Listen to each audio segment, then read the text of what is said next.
As a historian who has spent decades poring over the tumultuous chronicles of imperial Rome, I have often returned to one night in 65 CE, a night whispered of in hushed corridors, where power, paranoia, and passion collided to set in motion one of the most grotesque chapters of Nero's reign.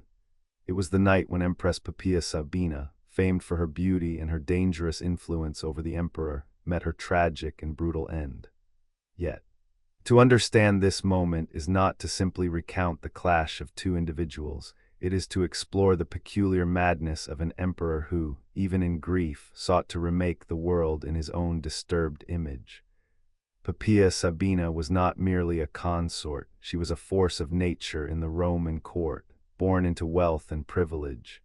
She was as politically astute as she was striking in appearance, a woman who maneuvered through the lethal labyrinth of courtly intrigues with calculated grace.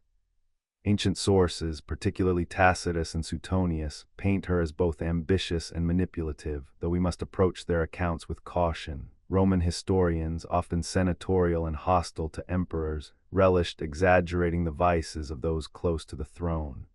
Still, even with allowance for bias, it is undeniable that Poppaea held Nero in a grip few others could match. She was, for a time, the axis around which his affections and policies turned.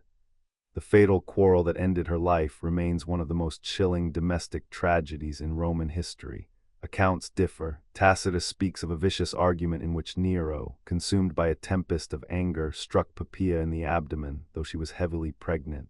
Suetonius, never one to resist the lurid, suggests a frenzied kick, a moment of sheer, uncontrolled violence. Cassius Dio adds his own lurid embellishments. As a historian, I must stress that the precise mechanism of her death is obscured by layers of bias, gossip, and imperial propaganda, yet all sources agree on the outcome. The empress fell, the unborn heir died with her, and the palace was left shrouded in an eerie, perfumed silence. Why does this moment matter so profoundly? Because it was not only a crime of passion, it was the spark that ignited Nero's descent into a macabre obsession. For weeks after her death, the emperor reportedly wandered the halls of the Palatine Palace like a specter, weeping, muttering, calling for healers and seers. He ordered her body embalmed with exotic spices and displayed in state with a magnificence usually reserved for deified rulers. The cost of the funeral alone, as chronicled by contemporary observers, rivaled the expenditures of military campaigns. To Rome's elite, this was an unsettling performance. An emperor who had snuffed out his own legacy now wept over the ashes as though the gods themselves had erred. Yet grief, when untempered by reason, curdles into something far darker. Nero was no ordinary widower. He was a man raised to believe that his will shaped destiny. This was the same ruler who had watched the city burn and sought to rebuild it in his own vision, the same artist-emperor who fancied himself both Apollo and Dionysus incarnate. In the death of Poppaea, he saw not the finality of mortality, but a challenge to his omnipotence. If the gods had taken her, could he not, by sheer imperial decree, bring her essence back? This question, absurd to ordinary men, became the seed of one of the most disturbing episodes in the annals of Rome, the search for a living echo of Poppaea Sabina. But in that moment, in those first nights of bereavement, the world still thought Nero's grief was human. Senators offered condolences, poets composed maudlin verses, the people whispered in the forums, some pitying their emperor, others secretly rejoicing that the manipulative empress was gone. No one yet understood that the event had unmoored something deeper. The boundary between love and obsession had shattered, and in its place was born an imperial hunger to reanimate the past. As a scholar, I often tell my students that history is rarely shaped by single acts of cruelty. Rome, after all, was a stage where brutality played daily. But sometimes a single death becomes a hinge upon which the door of an era swings. Poppaea's demise was such a hinge. It left Nero without an heir, without a confidante, and without the one figure who, by all accounts, could still temper his more extravagant impulses. From this vacuum of loss would emerge the infamous tale of Sporus, a boy who would be forced, through knife and decree, to become the ghost of the empress who died that night.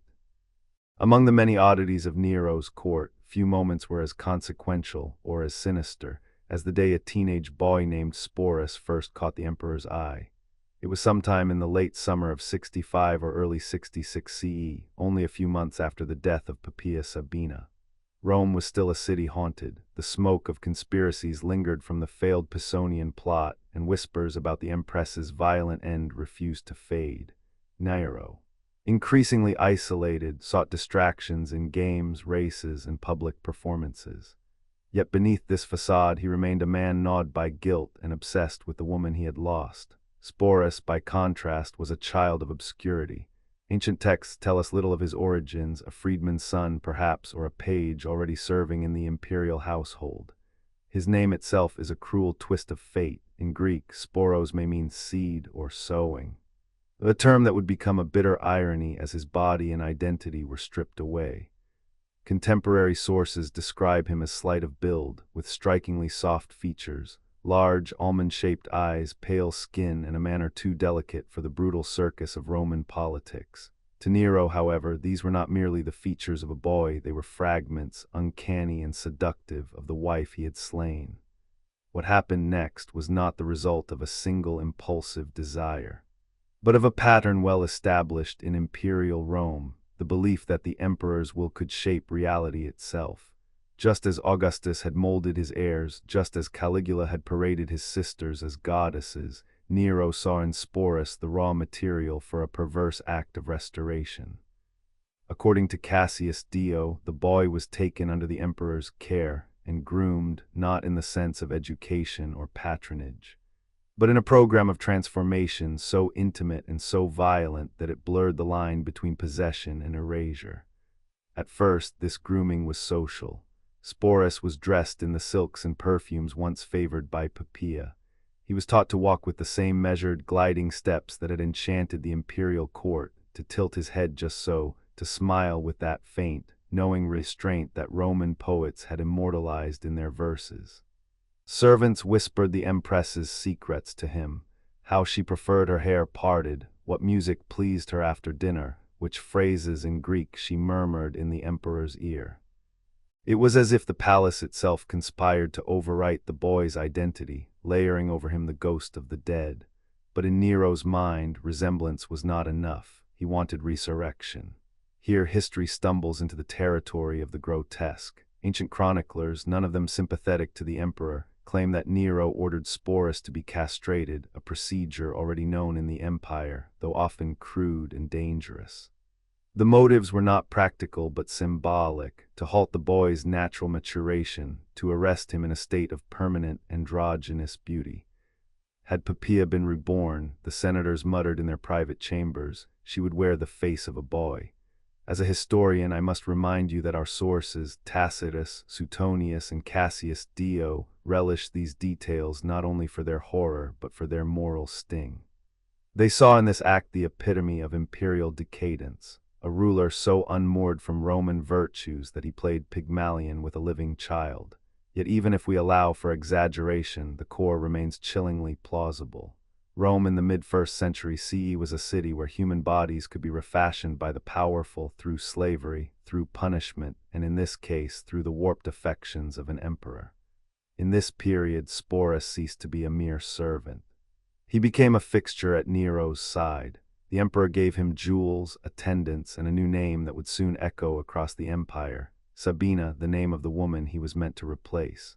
Court poets eager to survive began composing verses about this miraculous likeness, and statues once commissioned for the empress were quietly refitted with features that mirrored the boy's. Those who dared to protest vanished into exile or worse, for in the Roman world, silence was often the only refuge from imperial caprice.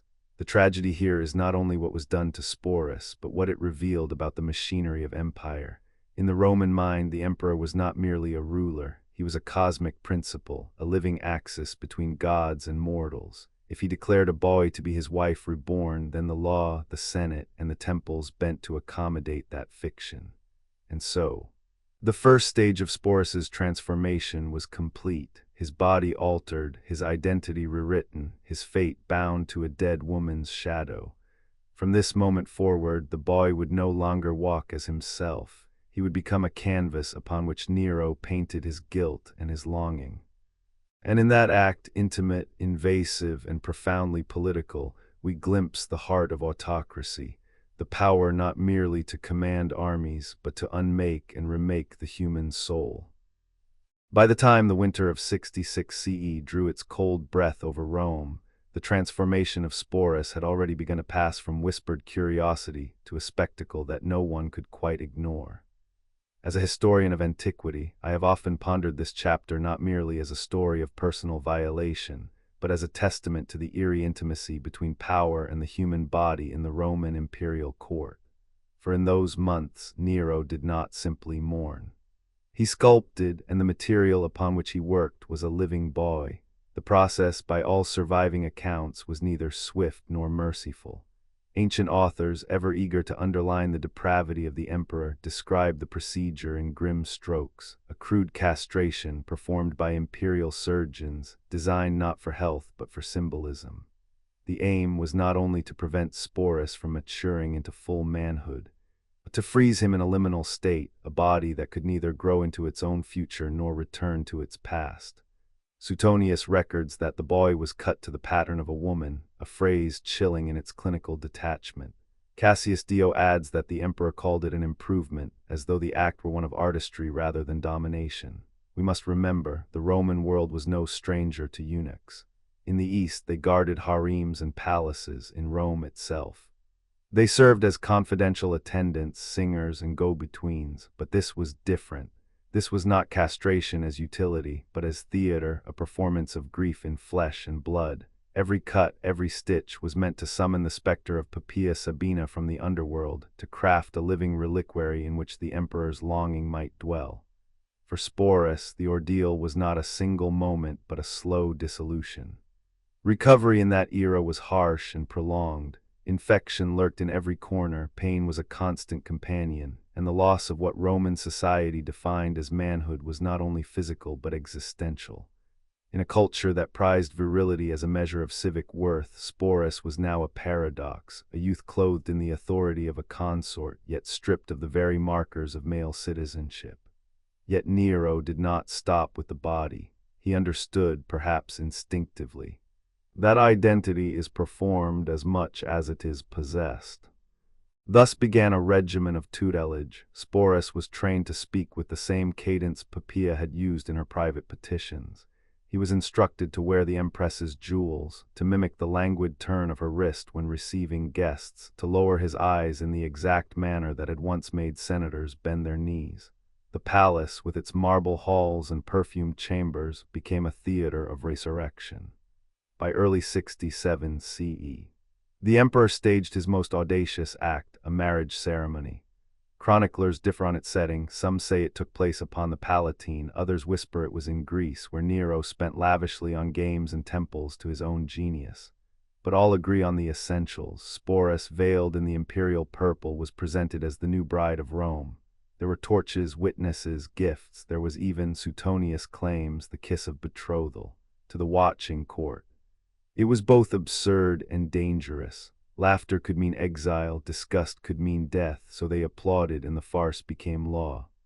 As a scholar, I often ask, was this merely the whim of a tyrant or something darker, a ritual of power dressed as passion? The marriage served many purposes. It silenced gossip by offering a public resolution to the emperor's bereavement. It bound the court in complicity, senators, generals. And priests now had to recognize the boy not as victim but as consort. And it sent a message to Rome's sprawling provinces. The emperor was above nature itself, able to unmake death and rewrite the script of gender, marriage, and mourning. For Sporus, the cost was incalculable. His name was gone. He was now Sabina, a hollow echo of the woman he was forced to replace. His reflection in the polished bronze of the palace no longer belonged to him.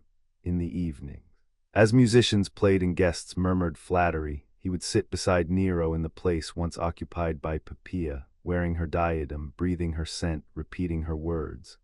One can almost hear the silence of that role, the way a boy must have learned to smile without joy, to love without desire, to live without a future of his own. Here the historian must pause and consider the larger pattern. Rome was an empire of monuments, arches, statues. triumphal processions, all designed to make the fleeting permanent. What Nero did to Sporus was, in a perverse way, an extension of that same impulse, to petrify a moment of passion, to make it eternal, even at the expense of another's humanity. It was, as one senator later wrote in bitter exile, a monument of flesh erected in the shadow of a crime. By the spring of 67 CE, the fiction had hardened into ritual. What began as a macabre indulgence, a grieving emperor reshaping a boy in the image of his dead wife, had become, in the eyes of the Roman court, an official union. The marriage of Nero and Sporus was no longer a rumor passed in hushed tones. It was a ceremony stamped with imperial authority, recorded in ledgers, celebrated with feasts, and performed before the very eyes of the Senate. Contemporary sources, though hostile to Nero, agree on the essentials. Suetonius describes the marriage as a full imperial pageant, the veil of the bride, the exchange of rings, the torches and wedding hymn. Tacitus, ever the more restrained historian, writes of it as a shameful parody of lawful matrimony, performed with the solemnity reserved for the wives of consuls. Cassius Dio, writing a century later, preserves the whispers of those who attended, how the boy, pale beneath the cosmetics, was led by hand through the marble halls, how the emperor's laughter echoed like a curse. As a historian, I must emphasize that this was not merely a private aberration, it was a political performance. Rome at this moment was on the brink of collapse, the treasury bled by Nero's artistic tours, the provinces restless, the Senate resentful. In such an atmosphere, every gesture of the emperor became a test of loyalty. To applaud the union was to survive. The scoff was to court destruction, and so the court clapped, the poets composed verses of rebirth, and the priesthood offered incense as though Poppaea herself had returned from the underworld.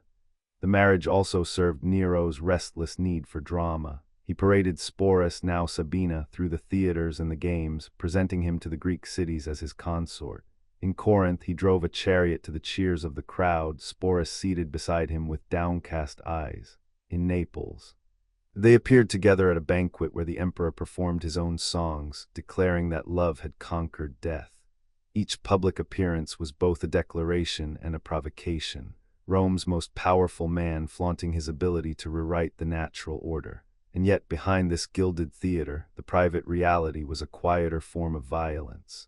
The boy who had been remade into a woman was now a permanent ornament of the imperial household. He dined where Poppaea once dined, slept where she once slept, wore her silks, her pearls, her perfumes. He was expected to weep when Nero recited his poems about the lost empress, to smile when the emperor touched him before the court, to play the role so perfectly that no one dared whisper her name without seeing his face. Some senators, writing in exile after Nero's fall, described this period as one of universal masquerade. Rome had always been a city of masks, the masks of ancestors born in funeral processions, the masks of actors upon the stage. But under Nero, the mask was no longer a symbol, it was a sentence. To refuse it was treason, to wear it was survival, and for Sporus there was no longer a mask at all, the performance had consumed the performer. Was there resistance? Ancient texts are largely silent on Sporus's own feelings, and here the historian must tread carefully. Silence in the record does not mean consent, it often means that the voices of the powerless were never recorded, yet there are small clues. Suetonius notes that Sporus sometimes flinched at public ceremonies, that he spoke little, that he avoided the gaze of the crowds. These hints, though faint, suggest a boy living not as a beloved consort, but as a living reliquary, treasured not for who he was, but for who he could never be. The empire, meanwhile, marched toward chaos. Nero's marriage, for all its spectacle, did nothing to halt the growing discontent. In Gaul and Spain, governors plotted revolt. In Rome, the Praetorian Guard began to waver. The emperor sang, raced, and built golden palaces. The Senate counted the days, and beside him always was Sporus, a silent emblem of what power could command and what grief could destroy. Looking back with the long view of history, this episode reveals something profound about the nature of autocracy. It is tempting to dismiss it as grotesque eccentricity, the whim of a tyrant gone mad with guilt, but in truth, it was a demonstration. The empire itself was made to bow before a ghost. Law, custom, gender, and mourning were all rewritten to suit the desire of one man. In such a world, reality was not negotiated, it was imposed. The year 68 CE marked the unraveling of an emperor and the disintegration of a performance that had held an empire hostage. Nero, who once commanded armies and applause in equal measure, now found himself besieged by rebellion, deserted by allies, and abandoned by the very guards sworn to protect him. In this collapse, Sporus, the boy reshaped into an empress, became both a witness and a relic, trapped in a role that no longer served a master. When the Senate declared Nero an enemy of the state, the emperor fled Rome with only a handful of attendants. Among them was Sporus. Why he remained is one of history's unanswered questions. Was it fear of retribution if he deserted, a conditioned obedience built over years of coercion, or a survival instinct, calculating that proximity to the emperor, even in ruin, offered more protection than the chaos of a rebelling city? Ancient chroniclers do not tell us. But their silence speaks of a figure whose agency had been whittled away by years of control. Those final days in a villa outside the city are described in sources both lurid and sorrowful. Nero vacillated between plans of escape and theatrical fantasies of a glorious death. He reportedly begged Sporus to join him in a suicide pact, to die together as tragic lovers of myth. It was Sporus, say the later historians, who steadied the dagger in Nero's hand when the moment came, not out of love, but perhaps as an act of release. A life lived as an echo of another woman ended for a moment in an act of grim mercy. But Sporus's ordeal did not end with the emperor's last breath. On the contrary, the fall of Nero transformed him into a political artifact. Each new claimant to the throne, Galba, Otho, Vitellius, saw in the boy a symbol of continuity, of legitimacy, or of the grotesque decadence they wished to exploit. Galba kept him quietly, neither honoring nor humiliating him, a curiosity in the corner of a crumbling court. Otho, who had once been Poppaea's husband before Nero stole her, considered marrying Sporus as a gesture of reclamation, a dark echo of his own past. Vitellius, less subtle, planned something far crueler, to throw him to the arena as a parody of myth, a spectacle for the mob's amusement. Here, the record becomes chillingly concise. Faced with the prospect of a staged assault and public death in the amphitheater, a grotesque performance of the rape of Proserpina, Sporus chose a different exit. Ancient writers disagree on the method. Some say poison, others the opening of his veins in the Roman fashion.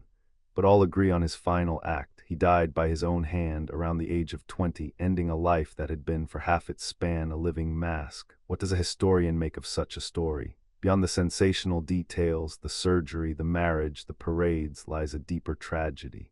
Sporus was not merely a victim of Nero. He was the creation of a system that enabled absolute power to reach into the most intimate recesses of human identity. Physicians, artists, priests, senators, each played their part in sustaining the fiction. They dressed him, taught him, bowed to him, whispered behind his back, and then offered him up as a prize when the tyrant fell. The modern reader, conditioned by discussions of identity, trauma, and autonomy, may search for the real Sporus in this tale. Was he ever more than the sum of the roles forced upon him? Did he resist silently, nurture some fragment of self that no decree could erase? We cannot know. The ancient texts record his transformation, but not his thoughts. They describe his actions, but not his inner voice. What survives is the outline of a life rewritten, a palimpsest of a person overwritten by another's obsession. And yet, his story matters. It reminds us that history is not only the record of battles and decrees, but of the small, fragile lives bent beneath them. The ruins of Nero's palace still stand, layered beneath later constructions, brick over marble, marble over ash. Somewhere in that buried maze were the chambers where Sporus practiced the gestures of a dead empress, where mirrors reflected back a stranger's face, where a boy once held a vial of poison and considered whether silence might be the only freedom left. In remembering him, we do more than recount a tyrant's cruelty. We restore, however faintly, the humanity erased by that cruelty.